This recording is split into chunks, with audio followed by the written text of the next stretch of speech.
সকালে ঘুম থেকে উঠেই আমি প্রথম যে কাজটা করি সেটা হলো আমার ছোট্ট ছাদ বাগানটাকে একবার ঘুরে দেখা। এটা আমার ছোটোবেলা থেকেই অভ্যাস। আজও ঠিক প্রতিদিনের মতো সকালবেলায় ছাদের উপরে চলে এসেছিলাম। গাছগুলোর দিকে তাকালেই মনটা এক অন্যরকম ভালো হয়ে যায়।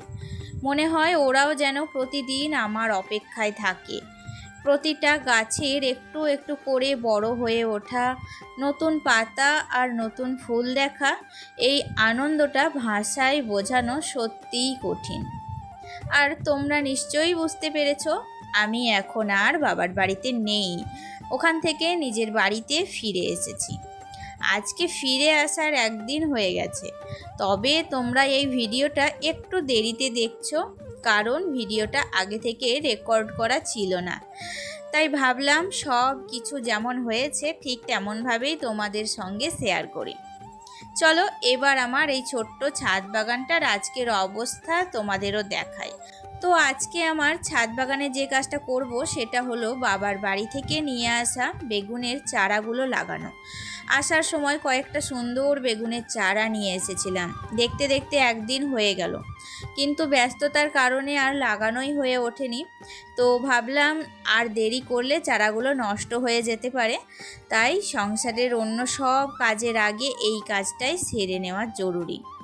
আমার ছাদে জায়গা কিন্তু খুবই অল্প, তাই নতুন কোনো গাছ লাগাতে হলে অনেক সময় পুরনো গাছের জন্য একটু জায়গা ছেড়ে দিতে হয়। তো সেখানে দুটো দোপাটি ফুলের গাছ ছিল, ওগুলো বেশ কিছুদিন খুব সুন্দর ফুল দিয়েছে, কিন্তু এখন ফুল দেওয়া প্রায় শেষ। তাই অনেক ভেবেচিন্তে একটা গাছ তুলে নিলাম, যাতে নতুন বেগুনের চারাটার জন্য একটু জায়গা হয়।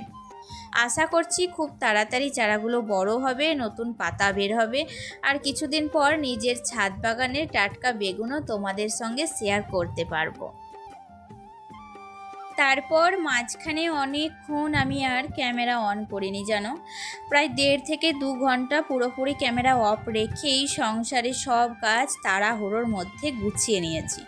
তাড়াহুড়ো বললে ভুল হবে, আমি কিন্তু ধীরে স্থিরভাবেই সবটা একটার পর একটা কমপ্লিট করে নিয়েছি। তো সব কাজ শেষ করে যখন রান্না করতে শুরু করলাম, তখন থেকেই আবার ক্যামেরাটা অন করলাম। এর আগে অবশ্য একবার চা খেয়ে একটু বিশ্রাম নিয়েছিলাম, সেই ছোট্ট ফুটেজটা তোমরা ভিডিওতে দেখেছো।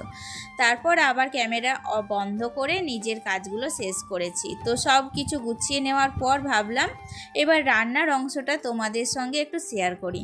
তাই রান্না শুরু করার সময় থেকে আবার ভিডিও করা শুরু করলাম। আমি যেহেতু গ্রামেই ছোট্ট থেকে বড় হয়েছি, আর গ্রামেই আমার শ্বশুর বাড়ি, তো সব মিলিয়ে আমি কিন্তু গ্রাম্য খাবার খেতে ভীষণই ভালোবাসি। আর এই সময় হচ্ছে তিলের সময়, তো আমার না কদিন থেকেই ইচ্ছা করছিল একটু তিলের বড়া খেতে। তো তার মধ্যেই কী বলো তো, আমার ননদ এসে অল্প পরিমাণ তিল দিয়ে গিয়েছিল, তো আমার দেখলাম বেশ ভালোই হলো। কদিন থেকে ইচ্ছাও করছিল, তাই দেখো আজকে একটু তিল ভিজিয়েছিলাম, আর তার সাথে একটু পেঁয়াজ কুচি, লঙ্কা কুচি সমস্ত কিছু দিয়ে একটু মুচমুচে করে তিলের বড়া ভেজে নিয়েছি। তো আমি তিলের বড়া খেতে এত ভালোবাসি যে আমাকে যদি শুধু ভাতের সাথে একটু তিলের বড়া দিয়ে দেয় না, আমার কিন্তু আর কিচ্ছু চাই না, আমার ভীষণ ভালো লাগে। তো যাই হোক, তার সাথে করেছিলাম একটু সকালবেলায় প্রথমেই দেখলে তোমরা যে তিতো করলা আর আলু সিদ্ধ করেছিলাম। তো আজকে তো ছিল সোমবার, তো সোমবার কি বলো তো, আমার বরের জন্মবার, তাই জন্য আমরা তিতো করলা কেউই খাই না। তো আমার ননদ খাবে, তাই জন্য কিন্তু ওর জন্য তিতো করলা আমি সিদ্ধ করেছি, অল্প করেই করলাম। আর এদিকে একটু ডাল করেছিলাম কচু দিয়ে, তো আর একটা ঝোল করেছিলাম। এই হচ্ছে আজকে আমার রান্নার মেনু। তারপরে যেহেতু বাবার বাড়ি থেকে এসেছি, তো অনেক কিছু কাচাকুচি করার ছিল জানো, তো রান্না বান্নাটা সকাল সকাল কমপ্লিট করে নিলাম। তারপর একদম দেখো সমস্ত জামা কাপড়গুলো কেচে নিয়েছি। আর এখন যা মেঘের অবস্থা, তবে এই 2 দিন কিন্তু ভালোই রোদ করেছে, তাই জন্য আমি দেরি না করে এই সুযোগটাই কাজে লাগালাম। আবার বিশ্বাস নেই কবে থেকে বৃষ্টি আরম্ভ হয়ে যাবে, তখন আর একটা জামা কাপড়ও কিন্তু শুকোতে পারবো না। আর ভেজা জামা কাপড়ে দেখবে একটা কেমন ভেজা ভেজা স্যাঁতসেঁতে গন্ধ থাকে, সেগুলো আলমারির মধ্যে ভরে রাখাও কিন্তু একদম ভালো থাকবে না। যাই হোক, এসে দেখি এক গাছ পেয়ারা দেখে গিয়েছিলাম, সমস্ত পেয়ারাগুলো কিন্তু একদম পেকে টুসটুস করছে, মানে হাত দেওয়া মাত্রই ছেড়ে গেল। আর তার মধ্যে দেখো কিছুটা কিন্তু পাখিতেও ঠুকরেছে। তো পেয়ারাগুলো দেরি না করে পেরেই নিলাম জানো। তো গাছের পেয়ারা কিন্তু একদমই স্বাদ আলাদা, খেতে কিন্তু ভীষণই মিষ্টি। আর নিজের হাতে লাগানো ছোট্ট থেকে বড় করা গাছে যদি ফল পারি না, কিন্তু একটা আলাদা রকম আনন্দ কাজ করে ভেতরে। আমাদের সংসারে তো একটার পর একটা কাজ লেগেই থাকে, তাই না বন্ধুরা? তবে আমি একটা জিনিস সব সময় বিশ্বাস করি জানো, প্রতিটা কাজ যদি একটু পরিকল্পনা করে ধীরে ধীরে একটার পর একটা করা যায়, তাহলে কঠিন কাজও অনেক সহজ মনে হয়। আর একটা কথা আমি সব সময় মনে রাখার চেষ্টা করি, জীবনে বড় কিছু অর্জন করতে হলে আগে ছোট ছোট পদক্ষেপগুলোই পার করতে হয়। একদিনে কেউ সফল হয় না, প্রতিদিনের পরিশ্রম, ধৈর্য আর ভালো অভ্যাসই ধীরে ধীরে আমাদের লক্ষ্যের দিকে এগিয়ে নিয়ে যায়। জীবনে যতই ঝড়ঝাপটা আসুক না কেন, যদি নিজের ভালো অভ্যাসগুলো ধরে রাখতে পারো, মন দিয়ে নিজের দায়িত্বগুলো পালন করতে পারো, তাহলে দেখবে একদিন না একদিন অবশ্যই ফল পাবে। তাই কখনো হাল ছেড়ে দিও না, প্রতিদিন নিজের কাজটা নিষ্ঠার সঙ্গে করে যাও। হয়তো ফল আসতে একটু সময় লাগবে, কিন্তু পরিশ্রম কখনোই বিফলে যায় না। আমি নিজেও প্রতিদিন এই ছোট ছোট অভ্যাসগুলো মেনে চলার চেষ্টা করি, কারণ আমি জানি আজকের এই ছোট্ট প্রচেষ্টাগুলো একদিন বড় পরিবর্তনের কারণ হয়ে দাঁড়াবে। অনেক দিন থেকেই তোমাদেরকে বলছিলাম যে আমার রুমটা একটু ভালো করে ডেকোরেশন করব। তো দেখো ফাইনালি আজকে কিন্তু সেই দিনটা চলেই এসেছে। তবে কমপ্লিট হয়নি, একটু একটু করেই কিন্তু একদিন ফুলফিল হবে। একদিনে সব কিছু পাওয়া যায় না, একটা একটা করে তবেই কিন্তু সব কিছু অর্জন করতে হয়। যাই হোক, কিছু জিনিস দেখো সেদিনকে কেনাকাটা করে এনেছিলাম, সেগুলোই কিন্তু দিয়ে আজকে আমার এই ছোট্ট রুমটাকে আমি একটুখানি সাজানোর চেষ্টা করছি নিজের মতন করে। আসলে কি বলো তো, আমাদের মধ্যবিত্ত সংসারে সব কিছু তো একসাথে পাওয়া সম্ভব না, তো একটা একটা করেই সব কিছু মানে ফুলফিল করতে হয়। নিজেদের মনে যত শখ আহ্লাদ আছে সব কিছুর জন্য একটু ধৈর্য ধরতে হয়। আসলে আমি বিশ্বাস করি ধৈর্য ধরলে সব কিছু সম্ভব। তো দেখো আমি না এই ফ্লাওয়ার স্টিকগুলো কিনে নিয়ে এসেছিলাম, বেশ অল্প দামের মধ্যেই পেয়ে গিয়েছিলাম, অনেক দিন থেকেই ইচ্ছা ছিল। তবে একটা করে স্টিক এখন রেখেছি।